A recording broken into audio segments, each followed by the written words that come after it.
चलिए शुरू करते हैं। अगर आप हमारे चैनल समाचार टीवी पर नए हैं तो कृपया कर हमारे चैनल को सब्सक्राइब कर लें, क्योंकि नए से नए जानकारी और ब्रेकिंग न्यूज हम अपने चैनल पर लाते रहते हैं। चलिए बात करते हैं। भारत और चीन के बीच युद्ध शुरू हो गया है। जी हाँ, कल रात 2 बजे के बाद भारत और चीन के बीच झड़प हुई, जिसमें लाठी, डंडे और लोहे के रड से हमला हुआ और पत्थरों के साथ भी।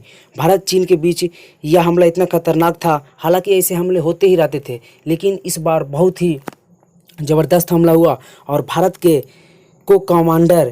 कमांडिंग ऑफिसर, कर्नल लेवल के ऑफिसर के साथ साथ 3 भारतीय जवानों की शहादत हो गई, जिसके कारण भारत में काफ़ी गुस्सा है। हालांकि सूत्रों के हवाले से यह भी खबर मिली है कि चीनी सैनिक के भी 3 से 4 जवान मारे गए हैं। यह इतना भयंकर लड़ाई था, ऐसा लड़ाई पिछले 50 साल से नहीं हुआ था। साल 1967 में भारत और चीन के बीच गोलीबारी हुई थी और उसके बाद से अभी तक उस बॉर्डर पर कोई मौत का आंकड़ा नहीं छुआ पाया था।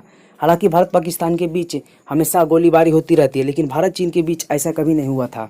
और दरअसल इस मामला की शुरुआत साल के मई महीने में 3-4 मई को चीनी सेना ने भारतीय सीमा में 3-4 किलोमीटर अंदर घुसा, जिसके बाद भारतीय सेना ने रिएक्ट किया और चाइनीज को भगाने की कोशिश की और भारतीय सेना ने भी अपनी जवानों की संख्या बढ़ाकर उन्हें खदेड़ने की कोशिश की। जिसके बाद दोनों के बीच बातचीत की दौर शुरू हुआ और दोनों के कमांडिंग ऑफिसर के लेवल तक बातचीत चल ही रहा था कि रात में ऐसा ही घटना हो गया। जिसके बाद पूरे भारत में सदमे का लहर है और पूरे भारतीय चाहते हैं कि चीन के साथ एक बार बदला लिया ही जाए, क्योंकि चीन ने हमारे 32,000 किलोमीटर की सीमा साल 1962 में भी कब्जा कर लिया था, जिसे हम लोग तिब्बत के नाम से जानते हैं। जी हाँ, और फिर से चाइनीज अपने कड़े रुख अपना रहे हैं और भारतीय सीमा में घुस रहे हैं और भारतीय सैनिकों को मार रहे हैं। इस पर भारतीय सेना भी रिएक्ट किया है। हालांकि ये सूत्रों के हवाले से ही जानकारी है कि चीन के 3-4 सैनिक मारे जा चुके हैं। चीन की मीडिया या चीन की सरकार या चीन की सेना PLA ने अभी तक कोई औपचारिक घोषणा नहीं की है। भारत और चीन के बीच इस खींचातानी के बीच भारत सरकार के रक्षा मंत्री श्री राजनाथ सिंह ने हाई लेवल मीटिंग बुलाया है, जिसमें CDS बिपिन रावत और तीनों सेनाओं के अध्यक्ष हाई लेवल मीटिंग की और उसके बाद उस रिपोर्ट को शाम 3 बजे प्रधानमंत्री को दिया जाएगा, जिसके बाद विचार किया जाएगा।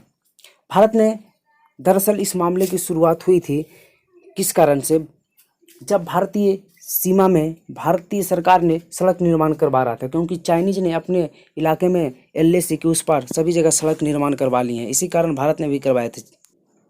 जिसके बाद चीनी सेना ने भारत की इस निर्माण कार्य पर इतराज़ जताया और भारतीय सीमा में घुस गया, जिसके रिटेलिएट में भारतीय सेना ने भी चाइनीज को सबक सिखाने के लिए सीमा पर सैनिकों की संख्या बढ़ाकर चीन को पीछे खदेड़ने की कोशिश की, जिसी के बीच इतना बड़ा बवाल हो गया। देखिए आगे क्या होता है। अगर अच्छी रिपोर्ट और नई ब्रेकिंग न्यूज हम आपको बताते रहेंगे कि आगे क्या हुआ। हमारे चैनल पर बने रहें और वीडियो को शेयर भी कर दें अपने दोस्तों के साथ। चलिए देखने के